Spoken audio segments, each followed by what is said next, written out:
میری قوم ان بتوں کی عبادت نہ کرو، ان بتوں کی پوجا نہ کرو، یہ مشکل کشا نہیں، یہ حاجت روا نہیں، یہ بگڑیاں بنانے والے نہیں، بلکہ خالق تو اللہ ہے، مالک تو اللہ ہے، اللہ ہی عبادت کے لائق ہے، جس نے آسمان کو بنایا، جس نے زمین کو بنایا، آسمان کا خالق بھی اللہ، زمین کا خالق بھی اللہ، جب ساری کائنات کو پیدا کرنے والا اللہ ہے، عبادت بھی ایک اللہ کی کرنی ہے، معبود بھی ایک پروردگار ہے۔ اپنی قوم والوں کو سمجھایا، اپنے گھر والوں کو سمجھایا، دن کو بھی محنت کرتے رہے، رات کو بھی محنت کرتے رہے، مجمع میں بات کرنے کا موقع مل جاتا، مجمع کے اندر بات کر ڈالتے، مجمع کے اندر اللہ کی توحید بیان کرتے، اپنی رسالت کو بیان فرماتے،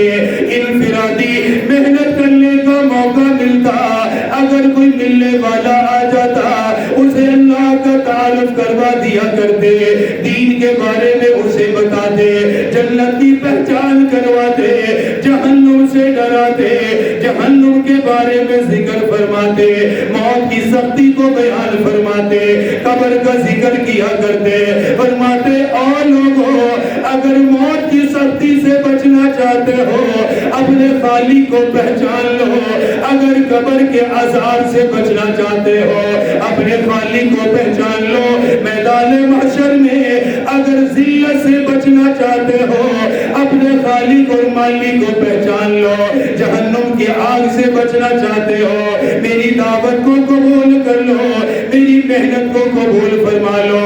اللہ کا پاک پیغمبر محنت کرتا رہا، لوگوں کو اللہ کی طرف بلاتا رہا، لوگوں کی فکر کرتے رہے، لوگ انکار کرتے رہے، لوگ مذاق اڑاتے رہے، کہنے لگے اے ابراہیم قالوا وجدنا آباءنا لها عابدین، کہنے لگے تو نے راستہ لے کر آ گیا، ہم نے اپنے باپ داداؤں کو دیکھا وہ بھی ان کی عبادت کرتے رہے، ان کی پوجا کرتے رہے، ہم اپنے باپ داداؤں کے راستے پہ چل رہے ہیں، ان کے طریقے پہ چل رہے ہیں۔ اللہ کے خلیل حضرت ابراہیم نے فرمایا میری قوم والو تمہارے آبا اجداد بھی گمراہی میں رہے، کیا تم نے بھی گمراہی کو پسند کر لیا؟ وہ جہنم کے راستے پہ چلتے رہے، کیا تم بھی جہنم کے راستے پر چلتے رہو گے؟ فرمایا میرے پروردگار نے مجھے نبوت عطا کی، مجھے رسالت عطا کی، مجھے کتاب کا علم عطا کیا، فرمایا اور لوگوں جو میں بتا رہا ہوں یہ راستہ تمہیں سیدھا جنت لے جائے گا۔ تمہارے آبا و اجداد نے تمہیں جہنم کے راستے پہ چلایا،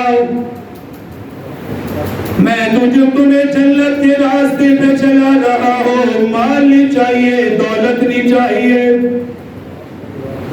مجھے کوئی غرض نہیں، کوئی دنیا کی لالچ نہیں، صرف تمہاری فکر ہے۔ اگر بدلے میں مال مانگو تو تمہارے دماغ میں خیال ہے مال کی وجہ سے کر رہا ہے، دولت کی وجہ سے کر رہا ہے، پر میرا اللہ میرا خالق ہے، وہ میرا مالک ہے، وہی میرا پروردگار ہے، میں تو بغیر لالچ کے، بغیر کسی طمع کی تمہاری خیر خواہی کا سبب تمہیں بڑھا رہا ہو، کامیابی کا راستہ تمہیں بتا رہا ہو۔ جب قوم والوں نے انکار کیا، قوم والے ڈرانے لگے، کہنے لگے اے ابراہیم اگر ہمارے بتوں کی مذمت کرنے سے باز نہ آیا، اگر تو ان کی مذمت اور کمزوریاں بیان کرنے سے باز نہ آیا، ہم اپنے شہر سے تمہیں نکال دیں گے، اپنی بستی سے تمہیں نکال دیں گے، ہم اپنے آپ سے تمہیں دور کر دیں گے۔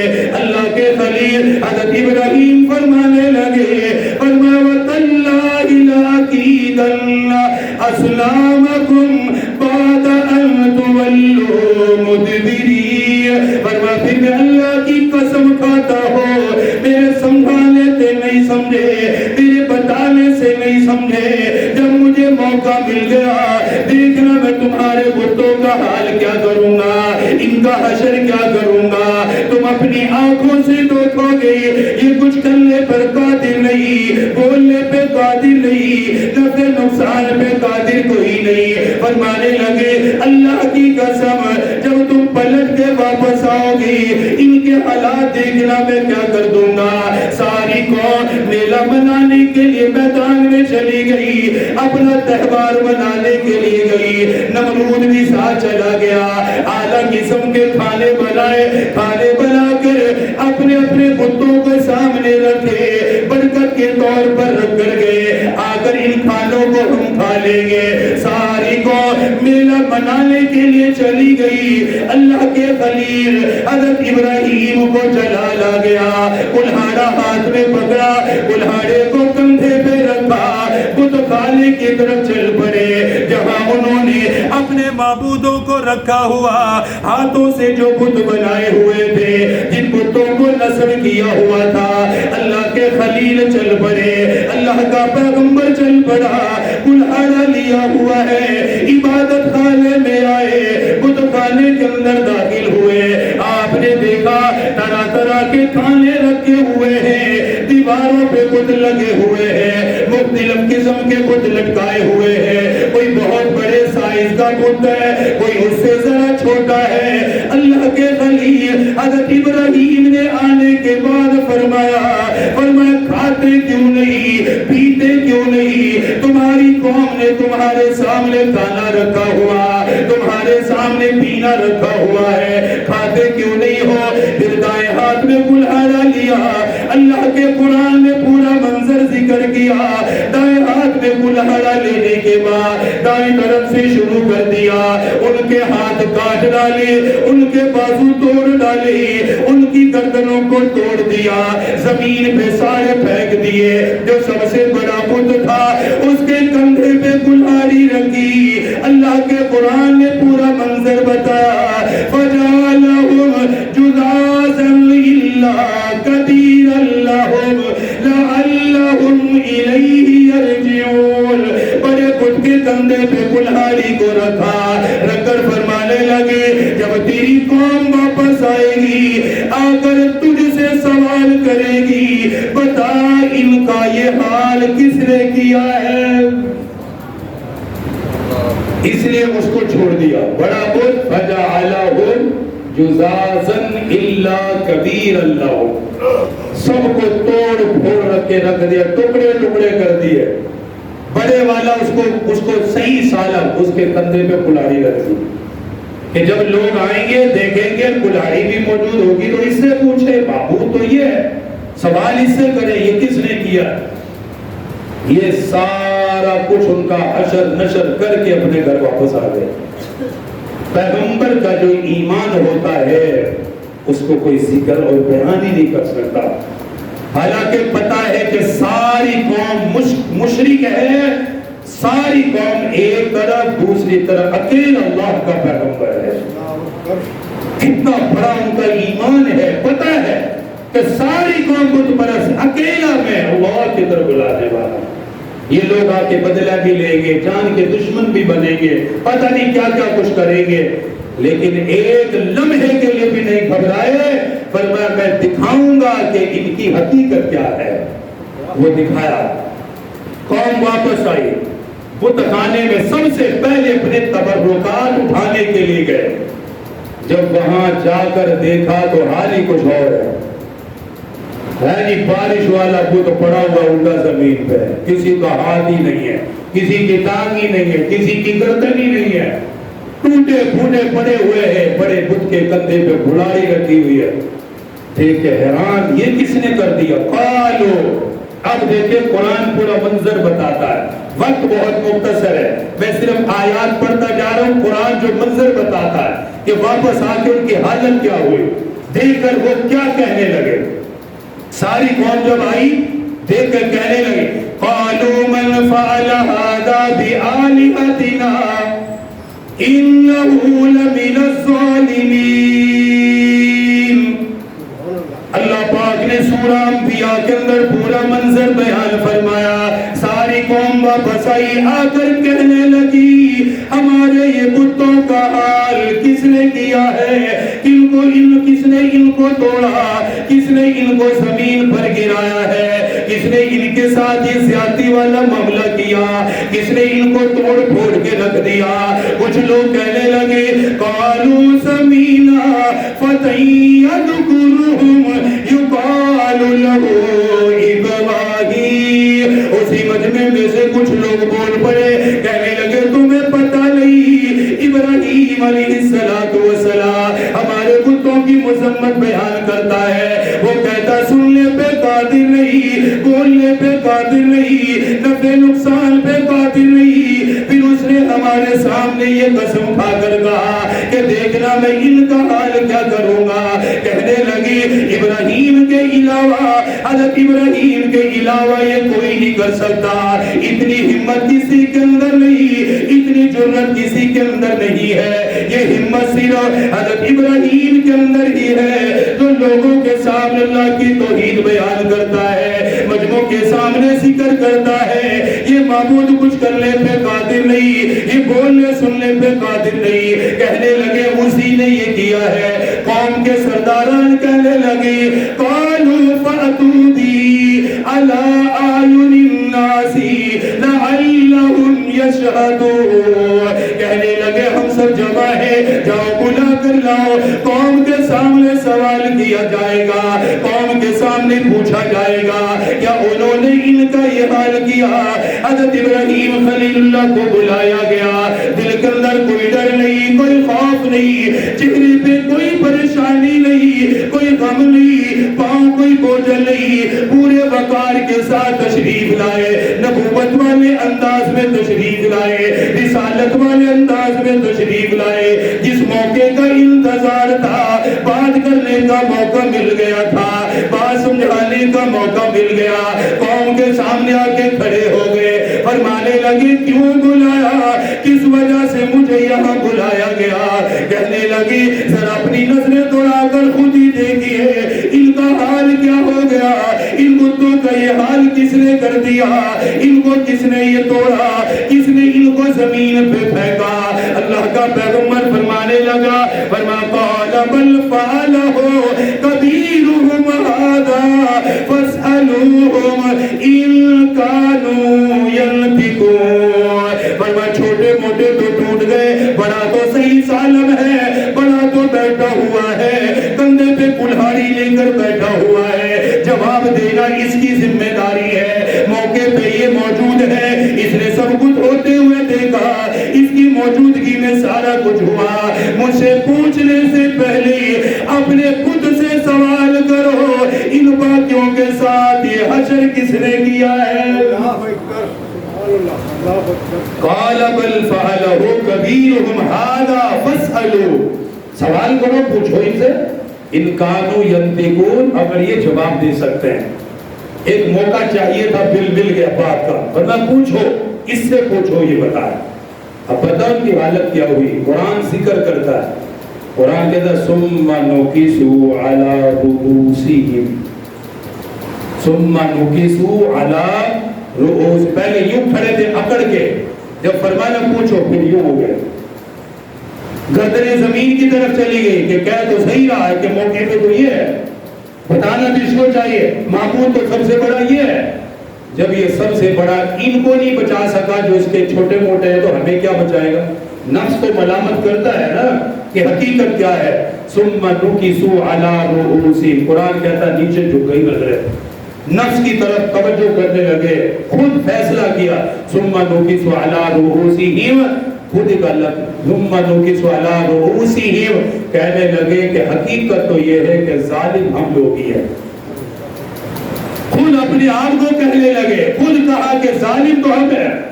کہا ثم نکسوا علی رؤوسہم لقد علمت ما هؤلاء ينطقون، گردنیں زمین کی طرف جھکا کر کہنے لگے ابراہیم تو بھی کیا مذاق کرتا ہے، تجھے تو پتہ یہ بولنے پہ قادر نہیں، جواب دینے پہ قادر نہیں، بتانے پر قادر نہیں، اپنا جس نے ان کے ساتھ یہ حال کیا اس کے بارے میں ذکر کرنے پہ قادر نہیں۔ اللہ کے پیغمبر کو اب بولنے کا موقع مل گیا، فرمانے لگے قال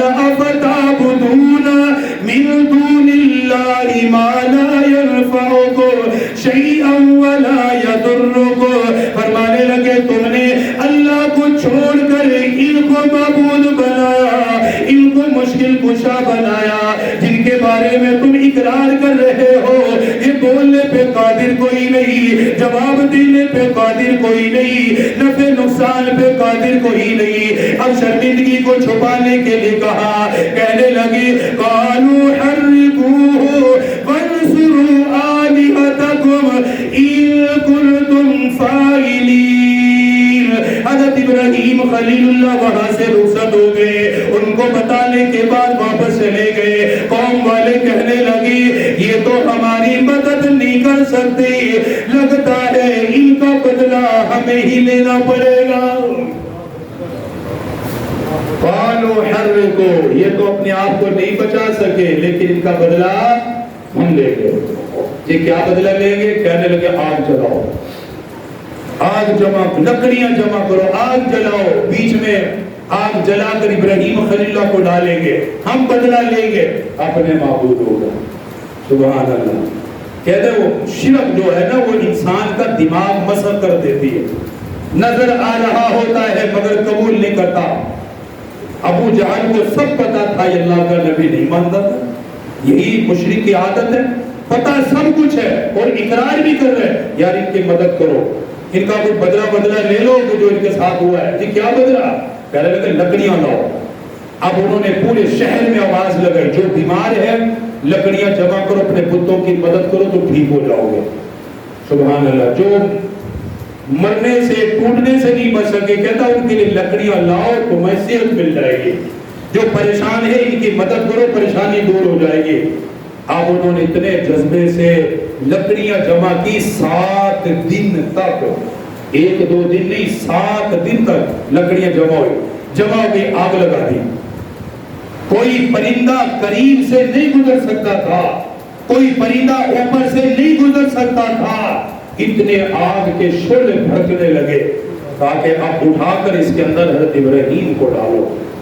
وہ منجنیق بنائی، شیطان نے پوری رہنمائی کی، یہ بناؤ، اب یہ کرو، وہ کرو۔ سب سے پہلے ان ظالموں نے حضرت ابراہیم خلیل اللہ کے کپڑے اتارے۔ دین کے لیے بہت کچھ دینا پڑتا، ہم نے کچھ دیا ہی نہیں اس لیے ہمیں قدر ہی نہیں ہوتی۔ یہ تو انبیاء کو پتا ہے دین کیا ہے، دین کی محنت کیا ہے، دین پہ چلنا کیا ہوتا ہے، دین کے لیے دینا کیا پڑتا ہے۔ نہ میں نے دیا، نہ آپ نے دیا، نہ ہمارے باپ داداؤں نے دیا، اس لیے ہم نے دین کو مذاق بنایا ہوا ہے۔ دل کیا تو قبول کر لیا، دل کیا تو جس مرضی کام کو چھوڑ دیا، دل کیا نماز پڑھ لی تو کوئی بات نہیں، ہم نے کون سا کچھ خرچ کیا ہے۔ یہ تو انبیاء کی محنتیں ہیں۔ کپڑے اتر گئے، اس لیے قیامت کے دن، کیونکہ سب لوگ قیامت کے دن بغیر کپڑوں کے ہوں گے، آقا نے فرمایا سب سے پہلے اللہ جنت کا لباس حضرت ابراہیم خلیل اللہ کو پہنائے گا۔ سب سے پہلے ان کو لباس ملے گا کہ یہ ہے میرا وہ پیغمبر جو میرے لیے یہ قربانی دے کر آیا۔ کپڑے اتار دیے، اب ہمارے لیے، ہماری تو سر کی کوئی پگڑی اتار دے تو ہم تو ویسے ہی کیا حالات ہو جائیں گے۔ ایک پیغمبر ہے، پیغمبر کی کیا شان ہے، اللہ کے لیے ساری قومیں کیا کر کپڑے اتارے، منجنیق میں ڈالا، گھما کر آگ میں پھینک دیا۔ آگ کے درمیان میں حضرت ابراہیم خلیل اللہ جا رہے ہیں۔ اللہ کے قرآن نے سارا منظر خود بیان کیا۔ ادھر سے حضرت ابراہیم خلیل اللہ کو آگ کے اندر ڈالا گیا، ادھر سے جبرائیل آ گئے۔ حضرت جبرائیل علیہ السلام نے اپنے پروں پر یہ اٹھایا، پروں پر اٹھانے کے بعد نیچے زمین پر جنت کا قالین لگایا، جنت کا قالین بچھایا، جنت سے ایک کرتا لایا گیا، حضرت ابراہیم خلیل اللہ کو پہنایا۔ جنت کا قالین بچھانے کے بعد جنت کا دسترخوان لگایا گیا، حضرت ابراہیم خلیل اللہ کو فرمایا میرے خلیل گھبرانے کی ضرورت کوئی نہیں، پریشان ہونے کی ضرورت کوئی نہیں۔ اللہ پاک نے براہ راست آگ کو کتاب کیا، قرآن میں فرمایا قُلْنَا يَا نَارُ كُونِي بَرْدًا وَسَلَامًا عَلَىٰ إِبْرَاهِيمَ۔ اللہ پاک نے آگ کو مخاطب کیا، فرمایا او آگ جلانے کی طاقت میں نے دی، جلانے کی صلاحیت میں نے عطا کی، فرما میرے خلیل کے لیے سلامتی والی بن جا، ایک بار بھی جلانے کی اجازت کوئی نہیں، نقصان پہنچانے کی اجازت کوئی نہیں۔ 7 دن تک آگ کے